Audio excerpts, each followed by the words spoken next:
It's nice background. Good job, Mike. Yeah, Coach, I'm curious what your impressions are of Oklahoma ahead of this neutral site game. Yeah, I mean, really good ball club. Obviously, Groves 35 up front, can post up, can shoot the three, can play out on the floor. Number one, Hill is really, really active at that power forward spot. Good basket cutter, runs the floor really hard. Goldwire, number 0 at the points, got, experience having come from Duke, and Gibson, number 2, their off guard, can really stroke the ball. 55, Harkless, plays extremely hard. Good in transition, good offensive rebounder. So obviously, really talented team. 7-2. The Butler game was a phenomenal game to watch. But yeah, really, really good basketball team. A talented team, and it's a game in a neutral site that's, hopefully be a really good environment as well for both teams. And Jalen has done a little bit of everything for y'all this year. And in the last game, he gave you 15 points. Is that something you like to see from him, and think he could maybe continue doing that, providing a little bit more of a scoring punch in addition to all the other things he does?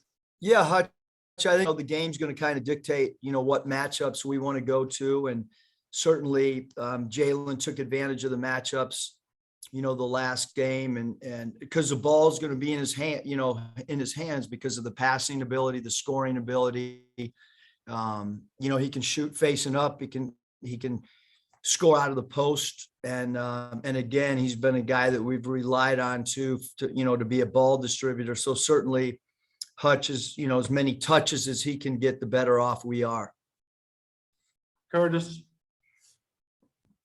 Hey, Coach, I was looking at your post-game autopsy tweet earlier today, and the last 4 games, you guys have had over 200 passes and been over 50% from the field. I imagine there's a pretty strong correlation between good ball movement and good shots. How important has that been for you guys, and what does that say about the team kind of coming along in terms of developing that on-floor chemistry? Yeah, Curtis, we had talked about a lot of the staff members that had been with us, at Nevada, and it's the first time to our knowledge in 7 years that we've had 4 straight games of over 200 passes. So, we're still growing, still trying to learn each other, but certainly because of the scoring ability of Devo, JD, and Chris Likes, ball movement coming into the season was something that we wondered how would we going to, formulate roles and share the ball. And again, it's been a 4-game stretch where we've done a really good job of moving the defense and taking what the defense gives us and not force issue.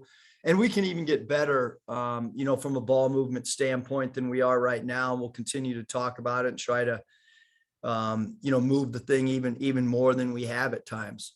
And then to tie that into this game coming up, how important is that going to be against Oklahoma? It looks like they're pretty stingy on the defensive end.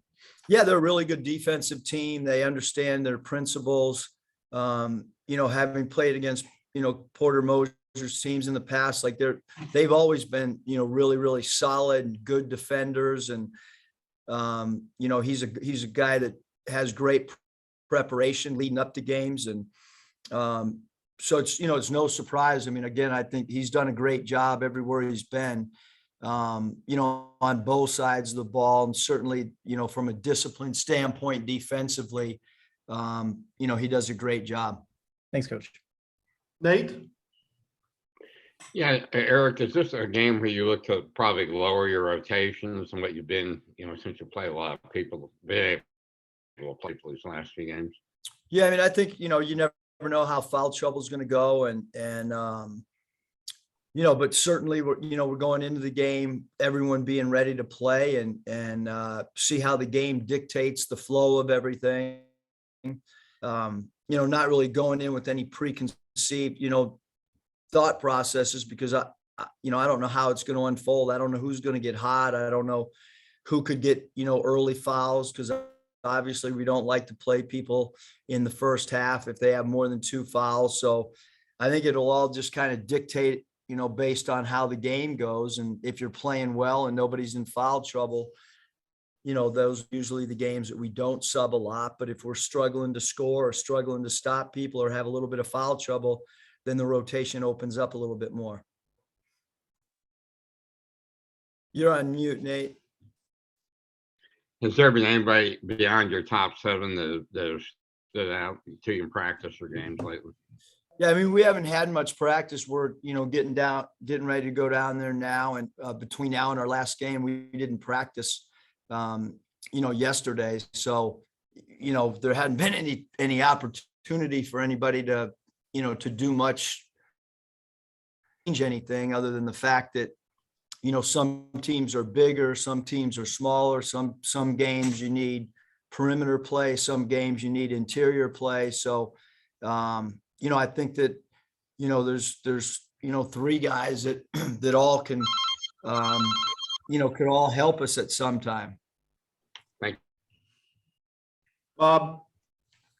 Hey Eric, how you doing? Good, Bob. Devo, he's played really good defense really all season, I guess, but he's really gotten his offensive game going here lately with assists and the points. Well, what have you seen from him? He said maybe early in the season, I can't remember if he said he was angry or aggressive, but he wasn't playing, I guess, with his usual, effort, all it. Do you think maybe he was feeling a little pressure early, or what do you think's been the difference for him? Yeah, I mean, one of the things we talked to him about is just, play with joy, because I thought last year the cool thing about being around him, coaching him, his teammates, we all kind of fed off his energy and his enthusiasm to play. And, he seemed a little more serious to start this year. But I think he's a guy that we need, we feed off of his personality, and we've seen a lot more of his personality of late, for whatever reason. I think a lot of it too is just comfort, he's more comfortable with his teammates. I think they're understanding each other's games a little bit better than earlier in the year, and as well. So I think that now he's starting to fall into a little bit more of a groove and feel more comfortable. I know we're talking a 3-ball in the off season, but he's really been attacking the basket. I mean, that's really where he's the most dangerous. What do you thought of that? Just the way he's attacking the basket, being aggressive, going to the hole. Yeah, I mean, he's a guy that he's hard to keep in front just because he can get out and transition and attack, and he's so good off the bounce, and but he hasn't. I think he has improved dramatically as a shooter. And he's comfortable with that, with shooting open shots, or if a defense tries to go under him. But yeah, I mean, we certainly want him to continue to utilize what he did last year, which is that mid-range game and taking the ball all the way to the cup. You touched on this on your radio show the other night, but this was kind of Lon Kruger's baby, and obviously he's retired. And you and Porter have a bit of a history. What do you think about that? And then this is going to be a conference game at some point, and you guys are probably going to be playing home and home on campus. This may be the only time you're playing Tulsa. They might be in the SEC next year. I don't know, but have you thought about that? And just kind of what do you think about this being a precursor to what'll probably be a pretty good SEC rivalry? Yeah, I mean, I think right now, just worried about trying to figure out a way to compete and play hard on Saturday. I don't put too much thought, to be honest with you, Bob, that it could be a conference opponent in the near future. It's to us it's no different than playing West Virginia. It's a game on our schedule that's this one's a neutral site game supposedly, although it's in obviously the state of Oklahoma. I'm not so sure that when we play in Little Rock that's a neutral site game, but it is what it is, and I think there'll be a great crowd. I really do. I think that you'll see over 10,000 people in that building. Who knows what the walk-up will be on game day, but certainly it'll be a good environment for both teams to play in. And your history with Porter, I know you had that tough NCAA tournament loss, and I guess you got him back, and so you got a bit of a history with him. Could you touch on that? Yeah, I mean, he's a great coach. He's got great enthusiasm, great energy. His teams always execute. we have played him twice and have great respect for what he's done throughout his career. And, his teams are always prepared. There's no question that they'll be, and they're good on both sides of the basketball. Do you have to change anything with David Patrick being over there in terms of signals or anything you guys do? Nope. Okay, I might have a couple more, but I'll turn it back to Big Mike. Thanks. Alyssa. Hey, Coach, good to see you. Changing the subject just a tad, I was able to talk to him today. And what can you say just about her talent in the artwork and being able to collaborate with her with your shoes and really come to life what you envision and what she's able to do with her artwork? Yeah, no, she's an incredible artist, and to think that she can do some of the designs that she does on a shoe is kind of mind-boggling. At least to somebody like me who can't even, sign my name properly. So she's amazing, and she's really, really creative. And I think it's been, really fun for, before the game the other night, KK looked down and he was like, dang, coach, those are tough. So I know the recruits, have really enjoyed what's coming next, and certainly our upcoming class when their names were on it, they really liked it. And we're just trying to promote our program, try to be creative, be ahead of the curve, do some things before other programs start copying it. And who knows what'll be next, but it'll be something creative that you think of, and then somebody else can copy it, She says you guys got some great designs down the road, so looking forward to it. Yeah, there are some good ones. We've been saving some good ones. Scotty.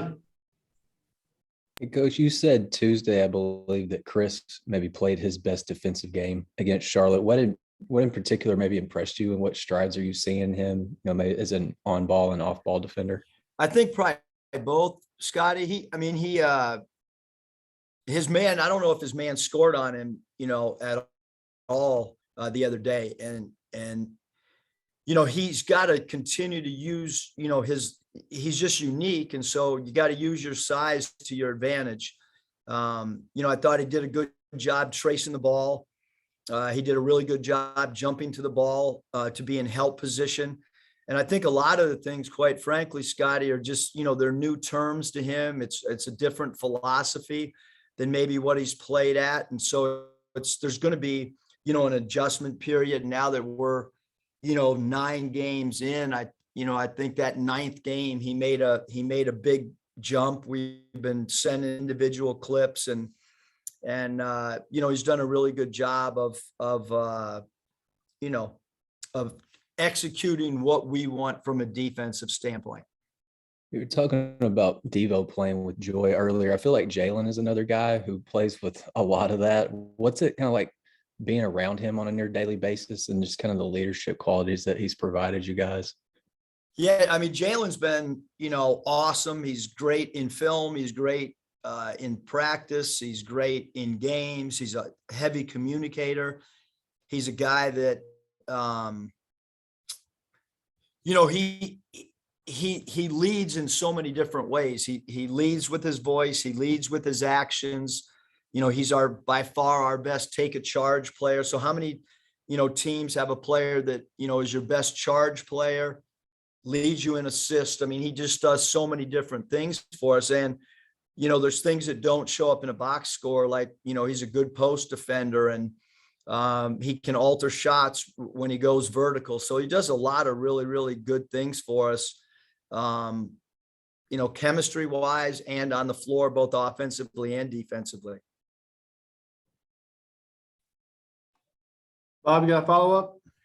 Yeah, Eric, looking at the stats, small sample size, I guess, but OU's 3-point defense is 27.5%, pretty good. Obviously, that's been an area you guys have struggled. How do you see that matchup? Well, we haven't made many threes, so, we can't shoot it any worse, I don't think. I guess knock on wood. They're going to be, again, Porter Moser, like his teams they're good in pick and roll defense. they're good in transition defense. They guard the 3-point line. They don't want you to get middle off the bounce. They'll switch some things based on their personnel. They're really, really well coached basketball team. And, we kind of knew that coming in that they would be well coached, and they are. They got a good record because they have good talent, and he coaches them really well. And then Connor, some games aren't good matchups for him defensively, but with Grove's size, how do you see that? Devo was saying, hey, if Connor's guarding him well, he might play 40 minutes. I know that's your call out, Devo's, but how do you see that matchup between the big guys? I mean, Groves can go out on the floor too, because he can shoot the ball, and Connor has played good post defense. He's done a good job of 3-quarter in the post. He's done a good job when he's had to play behind the post and making players shoot over an extended hand. But Groves is a really good player. I mean, he's a big focal point of what they try to do from an offensive standpoint, because he can space it out. He can pass the ball. He's good inside. So I think, really Groves is a hard matchup every night for whoever goes against him. I think he's proven that, over the sample size of the 9 games that he's played this year for Oklahoma. And then you watch the game tape last year in the NCAA tournament when he has 35 points or whatever. I mean, he's a really, really hard matchup for a lot of people. And then I guess it's a neutral game, but OU's technically the home team this year anyway. Is it going to be SEC refs or who'll call the game? Well, I don't know. We have not gone on to to see who is reffing. Usually right before tip off, my son Michael gives me a picture with their names, and I kind of like it that way. I'd rather not know until I'm going out with about a minute and a half to go before tip. So that'll probably be what happens. I'll probably find out, Bob, after all of you guys know. Oh, okay. Thanks, Eric. Thanks, Coach. Appreciate your time.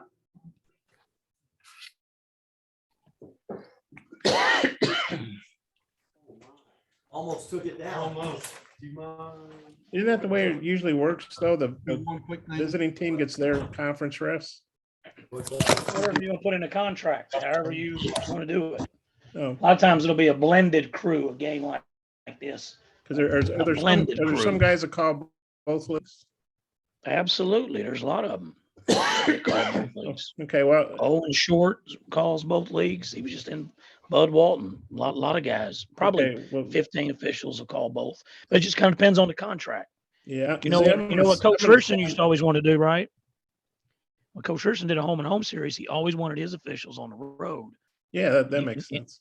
Yeah, and then here he didn't mind their officials because he was gonna beat their ass no matter what at Yeah. home, whether whose officials were there. So that was Okay, his well, deal. Z, your assignment is to find out who's working this game. Can you do that? I just hadn't seen the contract. I don't know. I'm sure it's probably a blended crew. But if I find out, I will let you know. Okay, yeah, do that. Well, you should FOI it. Do an FOI. I've never done one. I've had my phone FOI and stuff when I was coaching. They used to come get in our emails and stuff. So Okay. I've been on the other end of it where they wanted You've to been see a your subject stuff. of an FOI, but I've not been a a. subject of it. Okay, That's right. that sounds like a good podcast for you and Quinn. You could do it. I always passed it. I never, it was amazing. It was like a FOI. miracle. Okay, maybe OU knows. Yeah.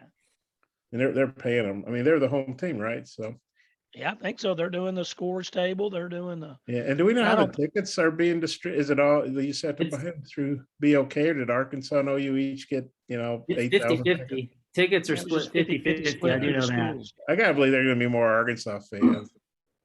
Yeah, I mean, OU they just have to doesn't draw in basketball until the conference starts. I think it'll be an Arkansas crowd. Yeah. Y'all When I was in be, Missouri. Go y'all ahead. be looking for an email, by the way. I'll send out a transcription breakdown.